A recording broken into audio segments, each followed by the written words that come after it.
अस्सलामुअलैकुम, welcome to हमारा पाकिस्तान। मैं सना कहवान और आज प्रोग्राम में मेरा साथ देंगे मुर्तज़ा डार साहब, मुबशिर बुखारी साहब, फ़हीम सिद्दीकी साहब और सुहेल भट्टी साहब। तमाम पैनलिस्ट का बहुत शुक्रिया। नाज़रीन, आज प्रोग्राम में हम बात करेंगे पीपल्स पार्टी और नून लीग के हवाले से। कुछ दिनों से बयानबाजी जारी है दोनों ही सियासी जमातों की जानिब से, और ये कहा जा रहा है पीपल्स पार्टी के चेयरमैन बिलावल भुट्टो जरदारी की जानिब से कि जो लेवल प्लेइंग फील्ड है उन्हें दी नहीं जा रही। जो नून लीग के पास इस टाइम है वो उनके पास नहीं है। सारे जो उनके तीर हैं वो इस टाइप जो निशाने पर हैं वो नून लीग के निशाने पर हैं। अच्छा, सूरत हाल अब कुछ इंटरेस्टिंग है, वो ये है कि जारहाना सियासत करना चाह रहे हैं बिलावल भुट्टो जरदारी, लेकिन जरदारी साहब ये चाह रहे हैं कि मुफाहमत की सियासत ही की जाए, जैसा कि वो इस पर यकीन भी रखते हैं। अब जो सूरत हाल है वो यही है कि जो वज़रा हैं निगरान हुकूमत में वो नून लीग की तरफ से हैं, पीपल्स पार्टी इसका शिकवा करती दिखाई दे रही है। अब जरदारी साहब ये कह रहे हैं कि मुफाहमत की सियासत ही की जाए, और बिलावल भुट्टो जरदारी को ये कहा जा रहा है कि अपने हाथ बंधे हुए ही रखें। सवाल इससे जुड़ा हमारा ये है कि नून लीग और पीपल्स पार्टी के दरमियान सीज़ फायर बरकरार रह सकेगा? मुर्तज़ा, देखिए जी, बात यह है कि पाकिस्तान पीपल्स पार्टी और पाकिस्तान मुस्लिम लीग नून ने भी हालिया एक बहुत बड़ा इत्तेहाद किया। 16 माह हुकूमत की वजारतें इन्होंने बांटी और बहुत सारे एडवाइज़र्स भी रखे और बड़ा मिल मिला के निज़ाम चलाया। अब जो ये एक फ़िज़ा सी कायम कर दी गई है और कहा जा रहा है कि जी पीपल्स पार्टी के हक़ में चीज़ें नहीं हैं, घेरा तंग होने लग गया है। मीर मुर्तज़ा भुट्टो के केस से लेके और बाकी जितने भी पीपल्स पार्टी के ख़िलाफ़ वहाँ पे तकरीरों से लेके मसले मसाइल चल रहे हैं जिसका वो जिक्र कर रहे हैं। सो पीपल पार्टी को कॉर्नर कर दिया गया है और पाकिस्तान मुस्लिम लीग नून जो है वो लाइमलाइट में आ गई है और मियाँ साहब आएंगे, बड़े मियाँ साहब या छोटे मियाँ साहब मुल्क के मामला चलाएंगे। मेरी राय इस पर थोड़ी सी मुख्तलिफ है। मैं इख्तलाफ करूँगा और इख्तलाफ ये मैं करूँगा या सद तक करूँगा कि पीपल्स पार्टी को जितना कट टू साइज़ किया जा रहा है या कट टू साइज़ दिखाया जा रहा है या कट टू साइज़ करने का प्लान है वो उतनी होगी नहीं। मियाँ साहब की वापसी होनी है, लेकिन उस वापसी में भी बहुत सारे मसले मसाइल हैं जो अभी आने वाले वक्त में क्लियर होंगे। मिसाल के तौर पर प्रैक्टिस एंड प्रोसीजर बिल है जिस पे 3 तारीख को दोबारा समाअत होनी और प्रॉब्ली उसके हवाले से डिसीजन आ जाएगा और फिर ये देखा जाएगा कि क्या मियाँ साहब को क्लीन चिट मिल सकती है रिव्यू पिटिशन के अंदर या नहीं मिल सकती। सो फाइज ईसा साहब के फैसले से बहुत सारी चीज़ें जुड़ी हैं, इसलिए नून लीग भी अभी पब्लिकली तो ज़ाहिर है वो नैरेटिव कैरी कर रही है कि मियाँ साहब आ रहे हैं और आएंगे मामलात के ऊपर जो है वो कंट्रोल संभालेंगे, चीज़ें कंट्रोल हो जाएंगी। पीपल्स पार्टी को आने वाले वक्त के अंदर मैं लेवल प्लेइंग फील्ड का लफ्ज़ तो नहीं यूज़ करना चाहता, लेकिन उनको फील्ड ज़रूर मिलेगी और उस फील्ड के अंदर वो खेलेंगे। और मियाँ साहब को हो सकता है कि वो पंजाबी में कहते हैं ना, सज्जी दिखा के खब्बी मार देना या खब्बी दिखा के सज्जी मार देना, ऐसा चांस है, ऐसे इम्कानात हैं कि मियाँ साहब आप यहाँ पर बुला लें और बुला के उनको आने से पहले तमाम तर जो ग्राउंड दिखाई जाए, बताई जाए, वो ग्राउंड दिखा भी दें, बता भी दें, लेकिन जब मियाँ साहब आ जाए उनको पकड़ लें। जिस तरह हम अक्सर ऐसे केसेस में सुनते हैं, जी थाने से कॉल आई है, जी आपके खिलाफ एक FIR है, आपके खिलाफ एक कंप्लेनेंट आया, आए आके ज़रा हमसे मुलाकात करें। आपको तफ्तीशी अक्सर कॉल करता है या मुहर्रिर कॉल करता है, वहाँ जाते हैं वहीं पे बिठा लेता है आपको और आपकी गिरफ्तारी भी डाल देता है। तो कहने का मकसद ये है कि इस किस्म की मैं चीज़ों को थोड़ा सा महसूस कर रहा हूँ। मुझे लगता है कि इस किस्म की कुछ चीज़ हो सकती है। चुनाचे पीपल्स पार्टी इस वक्त जो कह रही है, खुशी साहब जो बयान दे रहे हैं जिसका जिक्र आपने किया कि जी अगर बिलावल के हाथ ना बांधे गए तो फिर 80 की दहाई में हम चले जाएंगे, 80 की दहाई वाला जो है वो सिंध होगा या 80 की दहाई वाली सियासत मुल्क के अंदर जो है वो एक मरतबा फिर जन्म ले लेगी। तो वो उन्होंने कहना है for the sake of their politics, वो शोर उन्होंने डालना है छोटे छोटे गेंस हासिल करने के लिए, इस सारी सेटलमेंट के अंदर अपनी स्पेस बनाने के लिए। लेकिन इवेंचुअली सारे का सारा थाल मियाँ साहब के पास नहीं जाएगा या नून लीग के पास नहीं जाएगा। उस थाल में एक अच्छा चंक शेयर जो है सिंध की हद तक, और अच्छा सिंध की हद तक बेशक वहाँ पे लाइंसेस हो रहे हैं, वो पीपल्स पार्टी को मिलेगा। और इस चीज़ के इम्कानात अब भी शायद मौजूद हैं कि कोई बाइद नहीं कि उनको वफाक के अंदर भी एक अच्छी पोजीशन मिल जाए बिलावल जरदारी के नाम पे या किसी और नाम के अंदर। ऐसी पॉसिबिलिटी हो सकती है क्योंकि डिवाइड एंड रूल का ये असूल है कि किसी एक को एब्सोल्यूट पावर या मेजॉरिटी ना दी जाए, इसको इक्वली स्प्लिट किया जाए, छोटे बड़े दरमियाने जिस भी स्टैचर की पार्टियां हैं उनको उसी तरह लेके चला जाए। So let's see. सही। मुबशिर, आपसे मैं पूछ लेती हूँ, ख्वाजा आसिफ भी ये कह रहे हैं कि पीपल्स पार्टी को उन्होंने तनकीद का निशाना भी बनाया और साथ ही साथ ये भी कहा कि किस लेवल प्लेइंग फील्ड की वो बात कर रहे हैं, अभी तो फील्ड ही तैयार नहीं है, तो लेवल प्लेइंग कौन सा? तो ये भी बता दीजिए कि ये मुफाहमत जो अब चल पड़ी है ये कब तक बरकरार रहेगी? जी देखिए, थोड़ा सा बैकग्राउंड मैं अर्ज करता हूँ। बात यूं है कि पीपल्स पार्टी इंजीनियर थी, ये सारी जो खान साहब कैप्चर हुआ थ्रू नो कॉन्फिडेंस और उसके बाद इनको परसुएड करने में, और फिर उसके बाद शहबाज शरीफ साहब का ख्वाब भी देरीना पूरा हुआ उनके जरिए ही कि आप प्राइम मिनिस्टर बन जाइए। और उसके बाद वो एक्सपेक्ट कर रहे थे कि जब ये प्रोजेक्ट जो है कंप्लीट हो जाएगा तो उसके बाद उनको उनका शेयर मिलेगा। जबकि हमें जो नजर आ रहा है, मसलन अगर हम काकड़ साहब यानी निगरान वजीर आजम की बात करें, तो ये कुछ दिन पहले निगरान वजीर आजम बनने से जो लोग पीपल्स पार्टी में जा रहे थे बलूचिस्तान से, उनके और पीएमएल के दरमियान मीडिएटर का रोल प्ले कर रहे थे। और उसके बाद एक लंबी आपको लिस्ट नजर आती है, वो लोग हैं जिनको रिकमेंड किया पीएमएलएन ने। एक तो आपको फेडरल गवर्नमेंट में उनकी बात आती है कि प्रो पीएम लोग बैठे हैं। फिर सबके करप्शन हुआ, इंफॉर्मेशन कि जनाब पीपल्स पार्टी के लीडर्स के खिलाफ जो है मुकदमात दर्ज किए जा रहे हैं, और उसके बाद इनके क्रैकडाउन का खतरा है। फिर पीपल्स पार्टी ने जो नाम सीएम सिंध के लिए दिए थे, वो भी उस तरीके से उन्हें भी एक्सेप्ट नहीं किया गया। न सिर्फ ये बल्कि कैबिनेट में भी बहुत से लोग ऐसे के पीपल्स पार्टी पार्टिसिपेट नहीं थे, को लिया गया। लेकिन तब हम एक और चीज हुई, सिंध जहाँ पे पार्टी इतने साल से रूल कर रही है, वहां पे जो ब्यूरोक्रेटिक चेंजेस हुई, वो भी पीपल्स पार्टी के खिलाफ गई। तो इससे पीपल्स पार्टी ने एक चीज ये हंस की कि जो हैंड दिया जा रहा है वो एलन को दिया जा रहा है, जबकि पीपल्स पार्टी जेन्युइनली इस बात का इल्म दोस्तों को भी होगा कि जो नॉमिनेशन केयर टेकर सेट या सिंध के लिए या चेंजेस उसको उस तरीके से पूरा नहीं किया गया। उनके खिलाफ केसेस जो कि हाशिया हो चुके थे या खत्म हो चुके थे, अभी या मुर्जा ने ये वाला तो इसमें तो एडमिट हो चुका है। अब दोबारा उसकी बात कर जो सुनाई देना, और इतने अरसे बाद जब वो क्लोज भी हो, तो ये बड़ा स्पीकिंग है। तो मेरा ख्याल है को मदद नजर रखते हुए बिलावल भुट्टो ने बड़ा स्ट्रॉन्ग स्टैंड लिया। तो वो में बैठे हुए हैं, तो पीसी की मीटिंग में उन्होंने जो बॉडी लैंग्वेज थी वो एग्रेसिव है, और उन्होंने ना सिर्फ अपने कई लीडर्स को क्या एडमोनिश किया, यानी उन्हें डांटा, जैसे एच नायक कहा कि शरीफुद्दीन पिज्जा मत बनिए, मुझे सीधी बात कीजिए। तो ये पिक्चर बताता है कि वो तंग आमद की तरफ जा रहे हैं।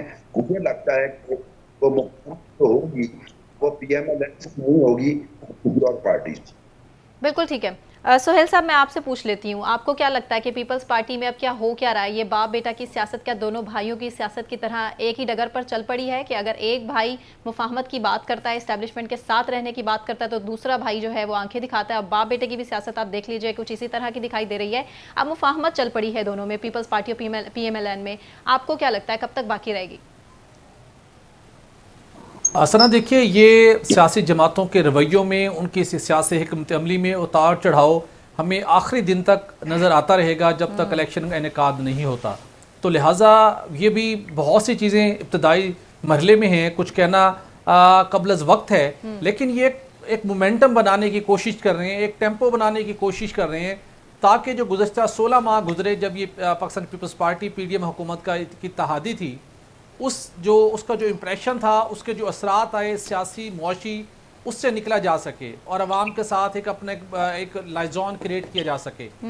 बात यह है कि बिलावल भुट्टो हों, आसिफ अली जरदारी हों, उन्हें पता है कि जो उनके केसेस हैं, जो वाइट कलर के केसेस हैं, मुख्तलिफ सियासी रहनुमाओं के खिलाफ बनते हैं। कुछ की नवैयत ऐसी होती है जिसके हमें कहीं सबूत नहीं मिलते, सालों तक तहकीकात की जाती है और अल्टीमेटली अदम सबूतों की बुनियाद के ऊपर ये रेफरेंस खारिज हो जाते हैं या केसेस बंद हो जाते हैं जी। और कुछ सियासी जमातों के रहनुमाओं से कुछ ऐसी गलतियां हुई या उनके खिलाफ कुछ ऐसे केसेस बने हुए हैं जिनके नाकाबिले तरदीद सबूत मौजूद होते हैं, और ऐसे शख्सियात की तादाद, ज़्यादातर तादाद जो है वो पाकिस्तान पीपल्स पार्टी में है। अच्छा। तो एक ये खतरे की घंटी हर वक्त उनके सर के ऊपर जो है ना, एक जो खतरे की तलवार है उनके सर के ऊपर लटकती रहती है। लेकिन उसके साथ जो सारी वो एक बयानिया बनाने की कोशिश करते हैं या उनकी सियासी जदोजहद की कोशिश है आइंदा इलेक्शन के अंदर, वो ये चाहते हैं कि एक जानिब न सिर्फ सिंध के अंदर हुकूमत को मेक श्योर किया जाए, प्लस बोनस में मरकज़ के अंदर उन्हें कुछ वजारतें भी लाजमी मिल जाएं। तो वो ये समझते हैं कि एक बड़ी विन विन सिचुएशन होगी, इस तरीके से हमारा निज़ाम बेहतर चल सकता है। बसूरत दीगर उनको बिल्कुल अंदाज़ा है अप्रैल 2022 के बाद और अप्रैल 2022 से पहले कि नून लीग की फील्डिंग क्या थी, नून लीग ने किस लेवल पर जाके अपनी पोजीशन को सिक्योर किया, नून लीग ने आने वाले दिनों के अंदर अपने मामलात को बेहतर बनाने के लिए कैसे सारी एफर्ट की, किस तरह से उन्होंने यकीन दहानियां हासिल की हुई हैं। जरदारी साहब को और बिलावल भुट्टो को इसका बखूबी इदराक है। हाँ जी। तो ये जो सारी कोशिश हो रही है वो सिर्फ इस हद तक है कि इस वक्त जो मुमकिन तौर के ऊपर केसेस बन सकते हैं उनसे बचा जा सके, और उसके साथ साथ सिंध हुकूमत को मेक श्योर करने के साथ साथ मरकज़ में बोनस के तौर के ऊपर कुछ सीट्स हासिल कर लीजिए। इससे ज़्यादा कुछ नहीं है। बिलावल भुट्टो को और पीपल्स पार्टी की मर्जी की आदत खुदारा आवाम को क्यों नहीं बताते इनके पास वो लीडरशिप है। बिलावल भुट्टो खुद हों या साबिक वज़ीर आला सिंध हों, स्टैनफोर्ड के लोग इनके पास पड़े हुए हैं, ऑक्सफोर्ड के लोग इनके पास पड़े हुए हैं, आलमी तजर्बा आलमी विजन इनके पास है। वो ये क्यों नहीं बताते कि हमें किसी बात की फिक्र नहीं है, हम गुज़श्ता एक तवील अरसे से सिंध के ऊपर राज कर रहे हैं, हमने यहाँ ये बेहतरी लेके आए हैं, हमें कोई फिक्र नहीं है, हमारे विजन में ये फ़र्क है, हमारी आने वाले दिनों की प्लानिंग में ये फ़र्क है, हम ये डिफरेंट करके दिखाएंगे, हम गुर्बत का खात्मा करेंगे, हम जहालत का खात्मा करेंगे, हम नए सिंध की तमीर और तरक्की के अंदर शफाफ तरीके से ऐसा किरदार अदा करेंगे। तो उनको ये बात अब कर लेनी चाहिए, बजाय इसके कि वही पुरानी जो उनकी एक फरसूदा एक तरीक़ेकार है कि जब भी इलेक्शन आए अपने माजी के तहादियों के खिलाफ आप बयानात दें, इलेक्शन में कंटेस्ट करें और फिर बैठ के बंदर बाट करके बगलगीर हो जाए। तो अब मेरे ख्याल में बिलावल भुट्टो को इस सियासत को तर्क करना चाहिए। पाकिस्तान के सियासी और मुआशी निज़ाम के अंदर अब इतनी फ्लेक्सिबिलिटी नहीं रह गई कि अब इस किस्म के आप दोबारा जो है ना टाइम गेन करके आप मुल्क और कौम का वक्त ज़ाया करते रहें। उनको अब म्यार के ऊपर, परफॉर्मेंस के ऊपर आके बात करनी चाहिए। तो मेरा ख्याल है कि उनको ऐसे लेवल प्लेइंग फील्ड का तकाजा करने का, मुतालबा करने की ज़रूरत भी शायद पेश ना आए। जी बिल्कुल ठीक है फ़हीम। सुहेल के मुताबिक तो जो ये खेल है इलेक्शन से पहले का खेल है और सियासी जमातों के रवैयों में तब्दीली तो आती ही रहनी है, ये इलेक्शन तक हम देखते ही रहेंगे। आपको क्या लगता है कि सूरत हाल अब पीपल्स पार्टी और नून लीग के दरमियान आने वाले वक्त में कहीं मजीद कशीदा होती दिखाई दे रही है आपको? देखिए सना, एक तो ये कि आज आपने बड़े तारीखी जुमले अदा किए और हमसे बेहतर तज्जिया आज आपने किया। अभी थोड़ी देर पहले आपने कहा कि जिस तरह से दोनों भाइयों के दरमियान एक डिफरेंट वे की सियासत हो रही है, एक जो है मुफाहमत की सियासत करता है, एक जो है थोड़ा गुस्सा दिखाता है, बिल्कुल वैसा ही तज्जिया आपने किया कि इस वक्त पीपल्स पार्टी भी कर रही है बाप बेटे की हैसियत से। तो बहुत अच्छा आपका तज्जिया है, थैंक यू। लेकिन मैं जो तज्जिया करता हूँ ना वो मैं 2+2 की बुनियाद पर करता हूँ, मैं 3-5 नहीं कर पाता। मैं आपसे ये पूछना चाहूँगा कि इस वक्त हुकूमत करने के लिए कितनी जमातें हैं पाकिस्तान में? नंबर 1 PTI, बिल्कुल, जिसके चेयरमैन साहब जो हैं जेल में हैं। नंबर 2 मुस्लिम लीग नून। नंबर 3 पीपल्स पार्टी। अब पहली जमात तो खारिज हो गई कि उसको जो अभी हुकूमत नहीं देनी, जो हालात है सबको पता है कि उसे हुकूमत नहीं मिलनी, तय कर लिया गया। बिल्कुल। नंबर 2 पे चले पीपल्स पार्टी को रख लेते हैं। पीपल्स पार्टी का मसला यह है कि पीपल्स पार्टी के ऊपर करप्शन के इतने ज्यादा इल्जामात हैं और साथ ही सिर्फ इल्जामात ही नहीं है, पाकिस्तान की जो बिजनेस कम्युनिटी है उसने मुतादिद मीटिंग्स में अरबाब इक़्तिदार और इख्तियार को ये बताया है कि आपने हमें किनके रहमो करम पे छोड़ रखा है। सही। कराची जाहिर है पीपल्स पार्टी की यहाँ पे हुकूमत है और कराची वो शहर है जो मुल्क को 70% रेवेन्यू देता है। अगर यहाँ का ताजिर, अगर यहाँ का कारोबारी तबका, अगर यहाँ की हुकूमत से मुतमईन नहीं है, उसको नहीं चाहता पाकिस्तान पीपल्स पार्टी को यहाँ इख्तिदार मिले और वो इख्तिदार में आकर दोबारा करप्शन करे, उनके लिए मुश्किलात पैदा करे, उनसे हर चीज़ के ऊपर जो है वो भत्ता भी मांगे, ज़मीनों पर कब्जे भी करे, उनकी फैक्ट्रीज उन्हें ना लगने दे, एक एक चीज़ के ऊपर उन्हें जो है वो पैसा देना पड़े, रिश्वत देना पड़े, तो पीपल्स पार्टी भी कट जाती है। फिर तो अब बचा कौन? मुस्लिम लीग नून। अब अर्जुन साहब जो हैं जो कल आए थे, आज वो अचानक वापस चले गए। हाँ जी। इन 24 घंटों में जो उनकी मीटिंग्स हुई हैं वो हैं असल में इंपॉर्टेंट सबसे ज्यादा। जी जी जी जी। शहबाज शरीफ साहब जब यहाँ से वापस जा रहे हैं तो वो सिर्फ यहाँ पर जो है वो पाकिस्तान में कोई इलाज कराने नहीं आए थे, वो यहाँ से बड़ी इंपॉर्टेंट मीटिंग्स करने के बाद बहुत बड़े मैसेजेस लेकर वापस जा रहे हैं। और सिर्फ वही नहीं जा रहे, मरियम नवाज साहिबा भी अगले चंद घंटों में पाकिस्तान से रवाना होंगी, वो भी जो है वो नवाज शरीफ साहब के पास जाएंगी और एक वहाँ पर बेसिकली आज आपने देखा होगा कि अच्छा भाई बता दीजिए मैसेजेस क्या हैं? ये मैसेजेस क्या हैं बेसिकली? बहुत क्लियर मैसेजेस हैं। अच्छा। कुछ मैसेजेस नवाज शरीफ साहब की तरफ से आए थे कि भाई मुझे जो है वो लेवल प्लेइंग फील्ड जिसकी सब बात कर रहे हैं वो वाकई मुझे चाहिए। और आप प्लीज मेरे साथ वो सब मत कीजिएगा जो आप माजी में करते आए हैं, और इसके लिए उन्होंने मुल्क की मईशत का हवाला दिया है। कि देखें, अगर आप मुझे हुकूमत करने देते 2014 से 2013 के इलेक्शन के बाद से अब तक, तो मेरे जो वो मंसूबे थे जो मैंने उस वक्त शुरू किए थे, उनके नतीजे में पाकिस्तान की मईशत का आज ये हाल ना होता। उन्होंने कहा है कि आप मुझे वो सारे लोग शामिल करने के लिए मत कहिएगा जो आपने जो है माजी में मेरे साथ शामिल कराकर मेरी जमात की भी ऐसी तैसी की, मेरी सियासत की भी ऐसी तैसी की। और साथ ही साथ ये तो वहां से मैसेज था, यहाँ से भी बड़े इंपॉर्टेंट मैसेजेस जो हैं वो जा रहे हैं। और आप देखिएगा कि कल तक बड़ी इंपॉर्टेंट आपको लंदन से बड़ी इंपॉर्टेंट खबरें मिलेंगी। अच्छा, ठीक है। मुर्तज़ा डार साहब, आपसे पूछ लेती हूँ, अब तो आने वाले टाइम में कहा जा रहा है कि 24 घंटे बड़े इंपॉर्टेंट होने वाले हैं। मरियम नवाज साहिबा भी ये कह रही हैं कि इंतकाम की सियासत पर मैं बिलीव नहीं करती, इस तरह की जो सियासत है वो होनी नहीं चाहिए। लेकिन साथ ही साथ उन्होंने अपना जो जेल में गुजरा हुआ वक्त है वो भी याद दिला दिया। ये क्या चल रहा है? देखिए जी, मरियम नवाज साहिबा के मुँह से जब ये अल्फाज निकले कि मैं इंतकाम की सियासत पर यकीन नहीं लगती, तो एक दफ़ा सोचना नहीं पड़ता, 2-3 दफ़ा सोचना पड़ता और अपने आप को यकीन दिलाना पड़ता है जो मरियम साहिबा कह रही हैं ये ऐसे ही है। But anyways, to cut it short, बात ये है कि अब हम बहस ही कर रहे हैं, डिस्कशन नहीं कर रहे हैं कि जी लाइमलाइट में ज़्यादा नून लीग रहेगी आने वाले सेटअप के अंदर या पाकिस्तान पीपल्स पार्टी रहेगी, क्योंकि पीटीआई के ऊपर जिस तरह फ़हीम भी कह रहे हैं एक कट लग चुका है, एवरीवन नोज़ इट, और वो नज़र भी यूँ ही आ रहा है कि इस तरह मामला आगे बढ़ेंगे। लेकिन एक दूसरी बहस जिसके ऊपर हमने कल भी बातचीत की थी वो ये थी कि वोट लोग डालेंगे लेकिन वो ट्रांसपेरेंट ही नहीं होते, तो चुनाचे ये तय करना है कि अगले सेटअप में किसको ज़्यादा जगह देनी है और किसको कम जगह देनी है। अब बात ये है कि कुछ भी कर लें, लोगों को एक दफ़ा नॉक तो करना पड़ता है, जलसा करना पड़ता है, बात करनी पड़ती है, पंडाल सजाना पड़ता है, आके तकरीर करनी पड़ती है और उर्फ़ आम में कह लें मंजन बेचना पड़ता है। तो मंजन बेचने के लिए, बयानिए के लिए पाकिस्तान मुस्लिम लीग नून या पाकिस्तान पीपल्स पार्टी के पास नैरेटिव क्या है, रीज़न क्या है? पाकिस्तान में इस वक्त जितनी जमातें मौजूद हैं ना, उनमें एक जमात है जिसका नाम है पीटीआई, जिसके पास इस वक्त कुछ ना कुछ बेचने के लिए या चले कह लें लोगों को भुसलाने के लिए या लोगों को कुछ कहने के लिए एक नज़रिया, एक थॉट, एक विजन, एक सोच, एक अप्रोच, एक रीज़न है, लेकिन वो लाइमलाइट में आते हैं या बल्कि उनको इजाज़त भी मिलती दिखाई नहीं देती। इन दो जमातों के पास है नहीं कुछ, क्या कहेंगे? महंगाई के ऊपर बात करेंगे, किसको मुर्दे इल्जाम ठहराएंगे? अपने आप को ऐड करना चाह रहे हैं मेरे ख्याल से। मुबशिर से मैं ये सवाल भी पूछ लेती हूँ कि पीटीआई अगर किसी बयानी के बगैर भी उतरती है इलेक्शन में, तो सामने है ना सारी सूरत हाल, सर्वेस किसकी तरफ इशारा कर रहे हैं? सना, ये एक तो आपको स्क्रीन पे नजर रखनी चाहिए, मैं काफी देर से हाथ कर रहा था, नहीं एक्चुअली मैं देख नहीं सकी, मेरे पास एक्चुअली पीजीएम था नहीं।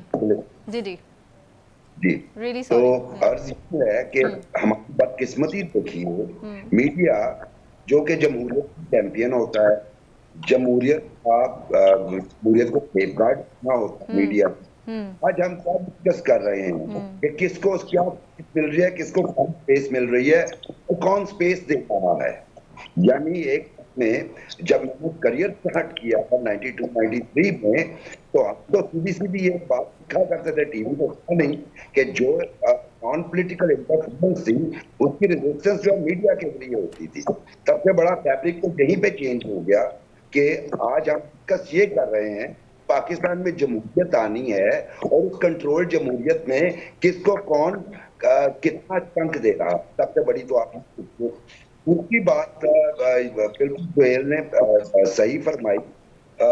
देख, हम हैं पॉलिटिकल फोर्सेस, हमें आवाम से कनेक्टेड रहना है, हमें आवाम से वोट भी लेने हैं, जिसके लिए बयानिया भी बनाना है, लेकिन देख हम फिर भी उन्हीं मुक़र्ररा कुव्वतों की तरफ रहे हैं। तो फिर ये आवाम को क्या ड्रामेबाजी करने की जरूरत है? इस कदम को इस जरूरत नहीं है जब आपको पता है कि फ्री सेट है। तीसरी हम बात ये, हम सच बोलने की कोशिश करते हैं लेकिन हम रोल्ड ट्रूथ होते हैं। कई से आसिफ जरदारी पे सब में है, एक भी फिक्शन नहीं है, 11 साल का वो जेल है, उसका हिसाब देना बाकी है। वो कौन देगा, हम कभी बयान नहीं करते, बड़े आराम से कह देते हैं जी केस है। और फिर हम ये नहीं बोलते कि कराची पे अमलन किसी भी पॉलिटिकल पार्टी की गवर्नमेंट सच भी नहीं। हाँ, सिंध की जो बदहाली है इंटीरियर सिंध की, सिंध जो बैकवर्ड है इंटीरियर, उस पर पार्टी अकाउंटेबिलिटी होनी चाहिए और सख्त होनी चाहिए। लेकिन कराची की मौजूदा हालात ताजिर और उन्होंने कहा दी कि ये लाहौर का है, ये ताजिर हजरात भी किसी को कर रहे होते हैं। बिल्कुल ठीक है। और ये चलिए मुझे सुहेल से पूछ लेने दीजिए। सुहेल, आसिफ अली जरदारी नून लीग से लड़ना नहीं चाह रहे, पीटीआई जो है इस वक्त पर्दे से बिल्कुल मंजरनामे से गायब है, तो आपको क्या लगता है फिर आने वाली सियासत रह क्या जाएगी? सना देखिए, सियासत से लड़ने का नाम तो नहीं है मेरे ख्याल में, और अच्छा। लड़ने के नतीजे में माजी के अंदर जिन सियासी जमातों ने जो कुछ उससे समरात हासिल किए वो भी उनके सामने हैं। तो आसिफ अली जरदारी सियासत के वो प्लेयर हैं जो मफाहमत के जादूगर कहलवाना अपने आप को पसंद करते हैं। मुझे बताइए, माजी के अंदर आसिफ अली जरदारी किसी अपने सियासी मकासद के लिए उस सियासी जमातों से आपको उलझते हुए दिखाई नहीं देंगे। जब कभी उन्होंने सख्त लबो लहजा इख्तियार किया है, जब कभी उन्होंने ईंट से ईंट बजाने की बात की, वो उस वक्त बात करते हैं, जब शिकवा करते हैं उस वक्त बात करते हैं जब उनको किसी और साइड से तपिश महसूस हो रही होती है। उस वक्त वो अपना एक एग्रेसिव फेस सामने लेके आते हैं। बसूरत दीगर वो हर किसी के साथ हाथ मिलाकर चलने पर तरजीह देते हैं। आपको याद होगा परवेज इलाही साहब के बारे में उन्होंने क्या स्टेटमेंट दी थी एक प्रेस कॉन्फ्रेंस के दौरान सिंध में 2007 में,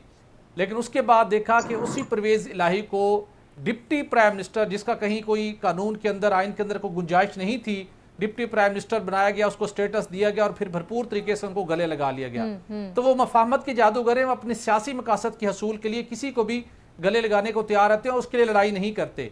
बिलावल भुट्टो की जैसे आप स्टेटमेंट दे रहे हैं, जैसे हमने पहले बात की, आसिफ अली जरदारी बात करते हैं, वो उसी वक्त बात करते हैं जब वो समझते हैं कि हमारे गिर्द किसी तरफ से कोई घेरा तंग करने की कोशिश की जा रही है, हमें हमारा साइज, हमारा हुज्जम मजीद कम करने की कोशिश की जा रही है। ठीक है फ़हीम, आपसे मैं पूछ लूँ, आप इत्तेफाक करते हैं सुहेल की बात से? क्योंकि अगर पीटीआई इस वक्त पर्दे के पीछे है और इलेक्शन के लिए उनको उस तरह से मौके फराहम नहीं किए जाएंगे जिस तरह से पीपल्स पार्टी और नून लीग को दिए जाएंगे, तो फिर पीपल्स पार्टी और नून लीग और आपस में इनकी मुफाहमत चलती रहेगी, तो फिर आने वाले टाइम में सियासत क्या रह जाएगी? कौन किसी का जो है वो बुरी साइड सामने रखेगा कि आवाम के लिए किसी ने किया तो किया क्या?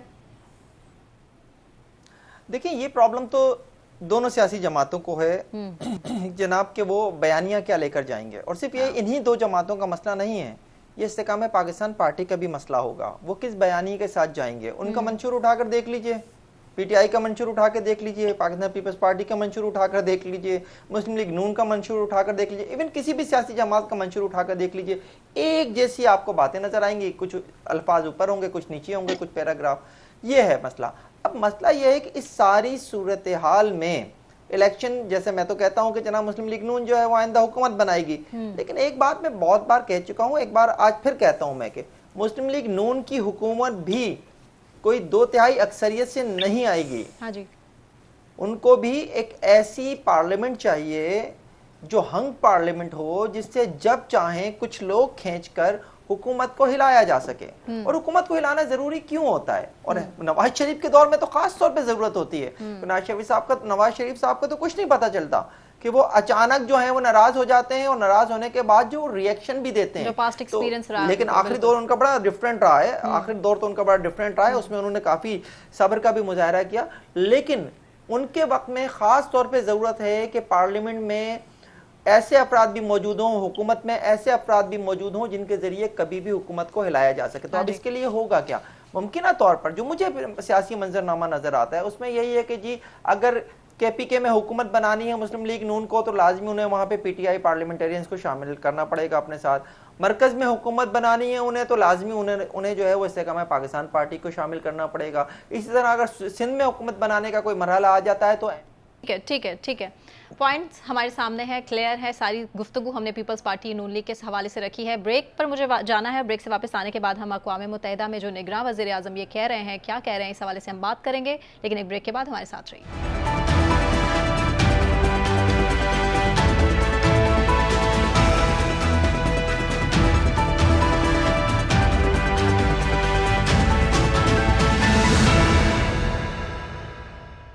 वेलकम बैक नाजरीन। हम आगे बढ़ेंगे और अब बात करेंगे निगरां वज़ीर आज़म अनवारुल हक काकड़ के हवाले से। उन्होंने अक़वाम मुत्तहिदा के इजलास से खिताब में कुछ बातें की हैं जो कि नई बातें नहीं हैं। इससे कबल भी पाकिस्तान के जितने वज़ीर आज़म हैं तकरीबन इसी किस्म की हम बातें करते रहते हैं कि कर्ज़े हमारे माफ़ हो जाने चाहिए क्योंकि हम कर्ज़ों में डूबे हुए हैं, हमारे पास वसाइल कम हैं। जो तरक्की याफ्ता ममालिक हैं उनको देखना होगा कि कर्ज़े मुआफ़ किस तरह से किए जाएँ। अच्छा, जो सवाल इससे जुड़ा हमारा यही है कि हमारे पास खुद क्या है, हमारी मईशत इस वक्त कहाँ खड़ी है, दुनिया क्या कर रही है और मईशत को स्ट्रॉन्ग करने के लिए, अपने ममालिक को मजबूती की तरफ ले जाने के लिए कर क्या रहे हैं, लेकिन हम कहाँ खड़े हैं। हम सिर्फ यही हैं कि हम मांगने की तरफ ज़्यादा ध्यान हमारा रहता है कि हम किस मुल्क से, जो तरक्की याफ्ता मुल्क है, क्या मांग सकते हैं, या कर्जा मांग सकते हैं या कर्जा माफ़ करा सकते हैं। इसके अलावा हमारे पास ऑप्शन है क्या? फ़हीम। अच्छा, देखें, आपने कहा कि क्या हम सिर्फ मांग सकते हैं, तो मुझे एक स्टोरी याद आ गई कि कराची से सिर्फ गदागर जो हैं वो 16 अरब रुपए सालाना सिर्फ और सिर्फ भीख में कमाते हैं। अगर दुनिया भर में हमारी तादाद देख ली जाए तो शायद हम इससे ज़्यादा कहीं कमा रहे होंगे। हमारा फोकस इसी के ऊपर है, मांगने के ऊपर। और ये पूरी कौम का तशक्कुस बना दिया गया है सियासतदानों की जानिब से। मुझे माजरत के साथ ये बात कहने दीजिए कि ये सब कुछ सियासतदानों का किया धरा है। आज आपकी मईशत का जो आप कह रही थी कि क्या हाल है, हमारा जो मवाजना है, तो अपने बराबर से मवाजना कर लेते हैं हम। वो भी हमारे साथ जो है वो आज़ाद हुआ था, आज उसके रिजर्व जो है वो 100 अरब हैं डॉलर हैं। हमारे जो है वो 6 अरब हैं, वो भी 6 अरब हमारे अपने नहीं है। अगर कहा जाए तो हमारे 1 अरब के भी रिजर्व नहीं है अपने। बांग्लादेश हमारे बाद जो है वो आज़ाद हुआ, हमसे ही आज़ाद हुआ, उसके आप रिजर्व उठा के देख लीजिए, वो हमसे बहुत आगे नजर आता है। किया क्या लोग, उन्होंने 2 चीज़ें बहुत इंपॉर्टेंट की। एक तो ये कि उन्होंने वहाँ पे पॉलिटिकल सेटअप को स्टेबिलिटी दी, जो हमारे यहाँ नहीं रही, माजरत के साथ और अफसोस के साथ, बदकिस्मती के साथ। उस स्टेबिलिटी की वजह से वहाँ पर तरक्की नज़र आती है हमें। दूसरी चीज़ जो उन्होंने की वो ये की कि उन्होंने अपनी करेंसी को अहमियत दी, और वहाँ पे जो भी उनके पास आकर किसी ने अगर कोई इन्वेस्टमेंट भी की तो उन्होंने कहा कि जी आप हमारी करेंसी को इंपॉर्टेंस दें और साथ साथ हमारे यहाँ पर रोजगार को जो है आप इंपॉर्टेंस दें। आपको वहाँ नजर आएगा वो शख्स जिसका नाम इस वक्त इत्तेफाक से मैं भूल रहा हूँ, बांग्लादेशी, उसकी वो तिजारत करते करते उसने अपने मुल्क को कहीं से कहीं पहुंचा दिया पटसन के सिर्फ कारोबार में। वो पटसन जिसके लिए हम कहते थे कि बंगाल के पास पटसन के अलावा है क्या। जब 71 से पहले की अगर आप तारीख उठा के देख ले तो हम बांग्लादेश के लिए कहते थे उनके पास पटसन के अलावा क्या है। उस एक इकलौते शख्स ने सिर्फ पटसन के जरिए मुल्क को कहां से कहां पहुंचा दिया। हमारा सबसे बड़ा मसला यह है कि हमारी चूंकि स्टेबिलिटी सियासत के हुकूमत की सतह पर भी नहीं है, सियासी स्टेबिलिटी भी नहीं है, तो फिर पॉलिसीज में भी स्टेबिलिटी नहीं रहती। अब आ जाते हैं कि निगरान वजीर आजम साहब वहां क्या कर रहे हैं, वो कह रहे हैं कि कर्जे माफ कर दें। कहें कर्जे माफ करने के लिए, ठीक है करा लें कर्जे माफ, लेकिन क्या इंटरनेशनल कम्युनिटी आप पे एतमाद करती है? आपने जब माहौलियाती तब्दीली के नतीजे में जब आपके मुल्क में सैलाब आया और उसके बाद आपने जो है एक पूरी कॉन्फ्रेंस की इंटरनेशनल डोनर्स की, उस कॉन्फ्रेंस में आपको कुछ नहीं मिला। जब आपका हाल खराब था, जब आपका पूरा मुल्क जो है सैलाब से तबाह था, उस वक्त लोग दुनिया ने आपके ऊपर एतमाद नहीं किया, तो कोई आज आपके ऊपर एतमाद क्यों करेगा? तो सिंपल और सादा सी स्ट्रेटजी जो मैं हमेशा कहता हूं कि आप इस मुल्क में स्टेबिलिटी ले आइए। स्टेबिलिटी लाने के बाद आप इस मुल्क के नौजवानों को, इस मुल्क के काम करने वालों लोगों को जो है ना वो मौका दीजिए। वो जो लफ्ज कुन है ना कुरान में, कुन फयाकुन, ये जो कुन है ना ये कारकुन में भी है। तो कारकुन को कुछ करने दीजिए, इस मुल्क के आम आदमी को कुछ करने दीजिए, वो करके दिखा देगा, लेकिन आप उसे करने नहीं देते हैं। बिल्कुल ठीक है। सुहेल, आपसे मैं पूछ लेती हूँ, क्या निगरान वज़ीर आज़म पाकिस्तान का मुकदमा भरपूर अंदाज में पेश कर पाएंगे?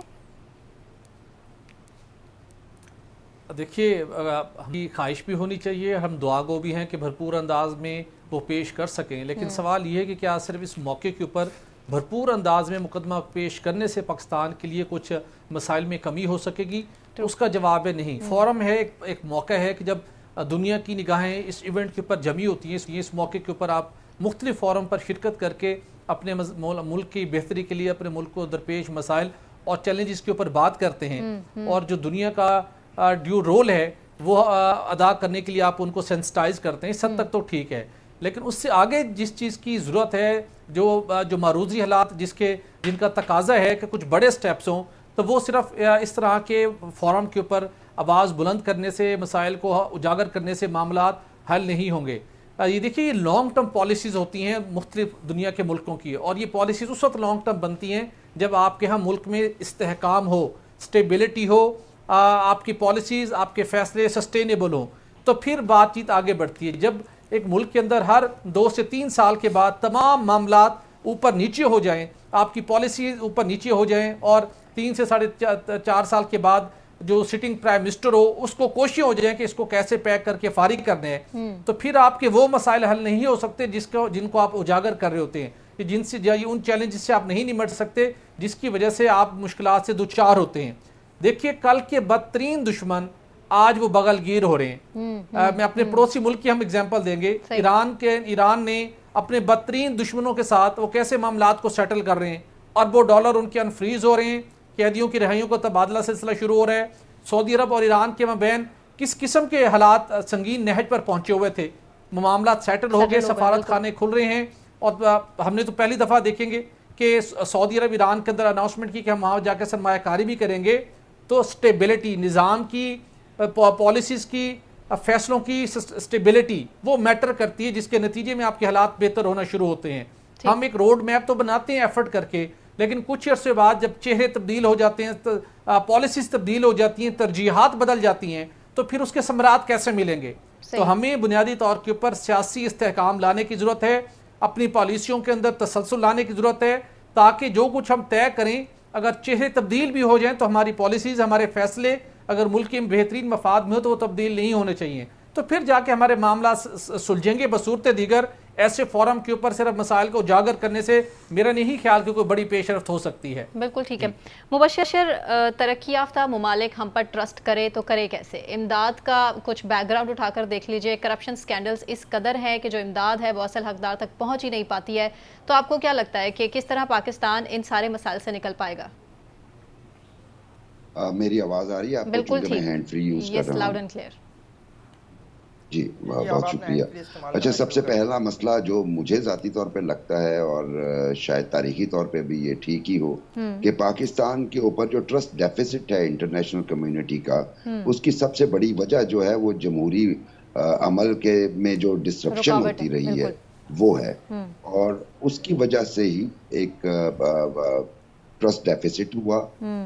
बड़े आराम से हम हमेशा सियासी लीडरशिप को जो है वो मसाइल का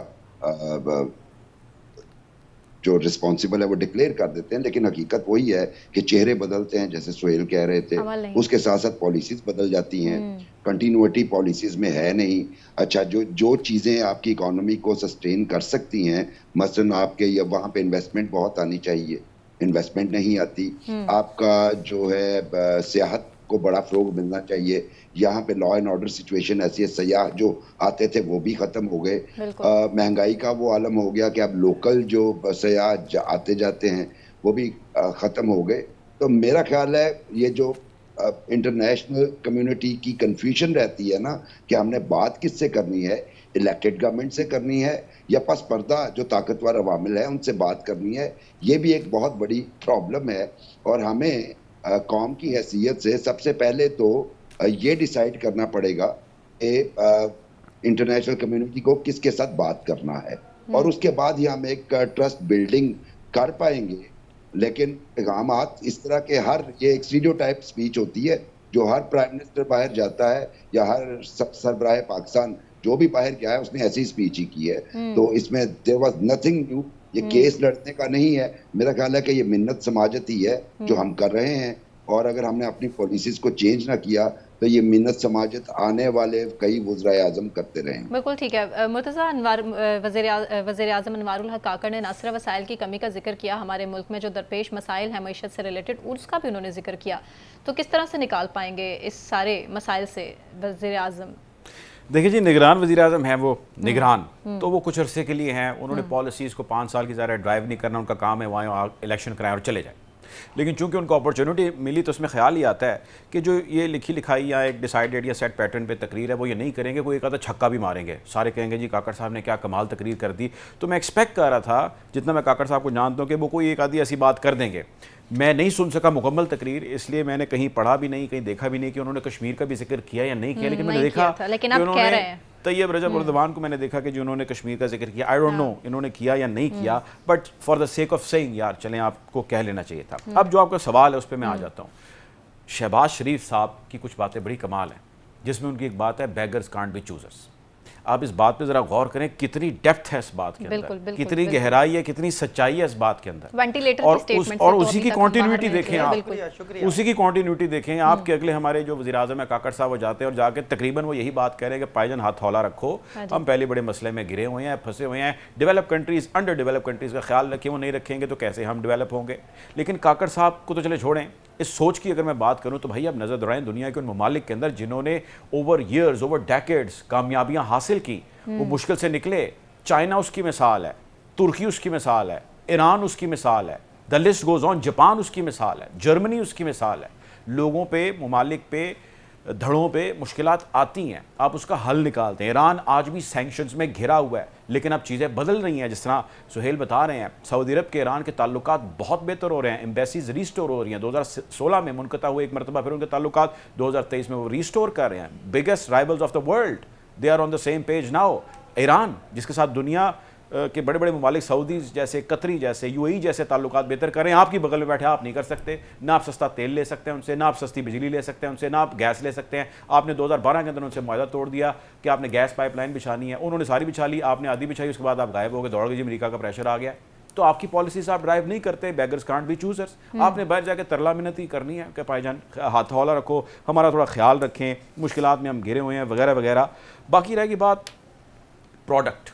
ज़रा प्रोडक्ट जो भी आपकी है वो आपकी नौजवान नस्ल है जिसने मार्केट में नेशनल या इंटरनेशनल लाना है और आकर डिलीवरेंस देनी है। मुझे ये बताएं कि इस वक्त जो हम लोग as a product, human resource produce कर रहे हैं, उनकी स्किल, उनका लेवल, उनकी सोच, उनकी अप्रोच, उनकी महारत, उसके बारे में कभी गौर गौज हमने किया है कि यार इतना पढ़ा लिखा तबका है, इतने हमारे माशाल्लाह काबिल स्किल्ड वर्कर्स हैं, हम उनसे क्यों काम नहीं कराते? तो पता लगता है यार कोई बेचारा जो है वो कोई खातून किसी घर के अंदर काम कर रही है, वो मेड के तौर पे है, कोई मिस्त्री है, ठीक है, बिल्कुल कोई मजदूरी कर रहा है। सब क्लियर है आपका पॉइंट। मुझे ब्रेक का कहा जा रहा है, ब्रेक की तरफ मुझे जाना है। ब्रेक से वापस आने हम सिख रहनुमा के कत्ल का जिक्र करेंगे, हमारे साथ रहिए।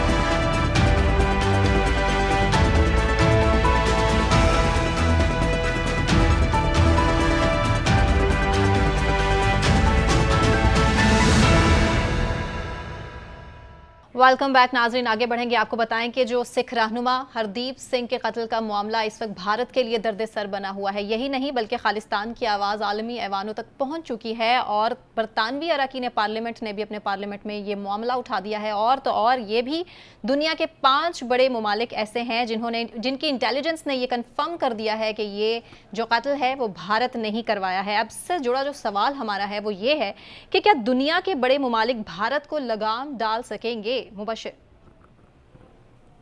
जी देखिए, एक तो हमें कनाडा को अप्रिशिएट करना चाहिए, बहुत बोल्ड स्टेप लिया उन्होंने। मतलब ये अनयूजुअल स्टेप है क्योंकि इतनी बड़ी इकोनॉमी है इंडिया और इंटरनेशनल लेवल पे वो अपने प्लैंक्स को मजीद एक्सपेंड कर रहा है।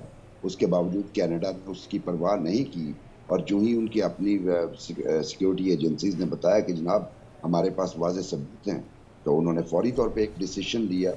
इंटरनेशनल कम्युनिटी का मामला ये है, मैं तो इस चीज़ का हमेशा से बड़ा कायल रहा हूँ कि ये जो हमारे रिलेशनशिप होते हैं ना, ये डिपेंड करते हैं आपके फाइनेंशियल इंटरेस्ट और फाइनेंशियल गेन्स के ऊपर। किसी मुल्क से आपने जो और ये मैं आलमी, जिसको हम हमेशा अपने एक घिसे पिटे बयानिए में हमेशा अपनी तकारीर में लिख देते हैं कि जी आलमी ज़मीर को झंझोड़ना है, तो आलमी ज़मीर नामी कोई चीज़ नहीं होती। बुनियादी तौर पे ये इकोनॉमिक इंटरेस्ट पे के गिर्द रिवॉल्व सारा कुछ कर रहा होता है। मैं इसीलिए कनाडा को अप्रिशिएट कर रहा हूँ कि उनके भी बहुत सारे जो इकोनॉमिक इंटरेस्ट वाबस्ता है इंडिया से, उसके बावजूद उन्होंने एक बोल्ड स्टेप लिया और ताल्लुकात में खटाई आई। मुझे नहीं लगता कि बरतानिया या बाकी और दुनिया के बाकी ममालिक जो हैं ताकतें हैं वो इस तरह की स्ट्रेट फॉरवर्ड ड्राइव खेलेंगी, बल्कि मेरा ख्याल है कि वो बैन कंडेमनेशन तक रहेंगी या लिप सर्विस, उससे ज़्यादा कुछ नहीं होगा उनकी तरफ से, क्योंकि माजी में तो हमें यही नज़र आ रहा है। वरना कश्मीर इशू पे कितनी ज़्यादा वायलेशंस हुई हैं, कोई वाज़ेह बयान हमेशा उन्होंने अवॉइड किया है और बैन बातें करते रहे। तो इस मामले पे भी मुझे लगता है कि बाकी ताकतें जो हैं वो टंग इन चीक रख के कोई स्टेटमेंट दे देंगी, अदरवाइज कोई वाज़ेह किस्म की कोई हिकमत अमली सामने नहीं आए। ठीक है सोहेल, आप मुझे बताइएगा कि पाकिस्तान को नीचा दिखाने के लिए भारत कितनी घिनौनी हरकतें करता है, क्या प्रोपेगेंडाज हैं जो भारत की जानिब से नहीं किए गए? अब सूरत हाल जो है मजीद उलझती हुई दिखाई दे रही है भारत के लिए, और आपको क्या लगता है कि जो बड़े मुमालिक हैं भारत को कंट्रोल कर पाएंगे? देखिए, कनाडा ने जिस तरीके के साथ भारत का जो रियासती दहशतगर्दी का चेहरा है वो बेनकाब किया है, ये पूरी दुनिया के लिए एक बड़ा सरप्राइज था। लेकिन उससे बड़ा सरप्राइज जो अभी तक दुनिया के सामने आ रहा है कि कनाडा ने ये अनाउंसमेंट करने से पहले दुनिया के दीगर ममालिक, जिसके अंदर बरतानिया, फ्रांस, यूरोपियन ममालिक और इवन इतलात ये है कि अमरीकी सदर से भी उन्होंने बात की, उनको इस मामले के ऊपर इन्फॉर्म किया गया, उनको सेंसिटाइज किया गया। लेकिन आप हैरान होंगी कि इन तमाम ममालिक ने कनाडा की पेश की हिकमत अमली, और उस वक्त जब उन्हें तमाम सबूत हासिल करने के बाद ये फैसला किया कि भारत के इस चेहरे को बेनकाब किया जाए, वरना भारतीय ये रियासती दहशतगर्दी कनाडा के बाद दीगर ममालिक तक भी फैल सकती है। इन ममालिक ने जिनसे दुनिया तवक्को कर रही थी कि वो भारत की इस रियासती दहशतगर्दी के खिलाफ अपनी आवाज बुलंद करेंगे, उन्होंने कुछ खामोशी इख्तियार की है, कुछ सर्द मोहरी का मुजाहरा किया, दोहरा म्यार उनका सामने आ रहा है। इससे पहले अगर आप देखेंगे, जब एक वाकया हुआ था तुर्की के अंदर, जमाल खशोगी का कत्ल हुआ था, हाँ जी, और सऊदी अरब के खिलाफ एक स्टेटमेंट आना शुरू हुई, तो जितनी आलमी ताकतें थी उन्होंने भरपूर अंदाज में बयानात देने का सिलसिला शुरू किया।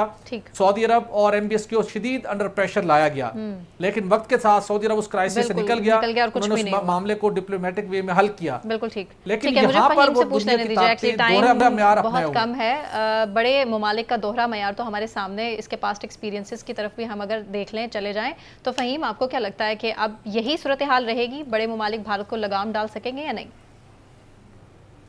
देखिए, एक तो ये सुहेल भट्टी ने आज पता नहीं कैसे मेरे नोट्स चुरा लिए। आज जमाल खशोगी पे मैं भी बात करना चाह रहा था, लेकिन वो पहले ही बोल पड़े इसके ऊपर। देखिए, जमाल खशोगी के बाद सऊदी अरब और तुर्की के मामलात में मुसालहत किसने कराई थी? अमेरिका ने अपना किरदार अदा किया था।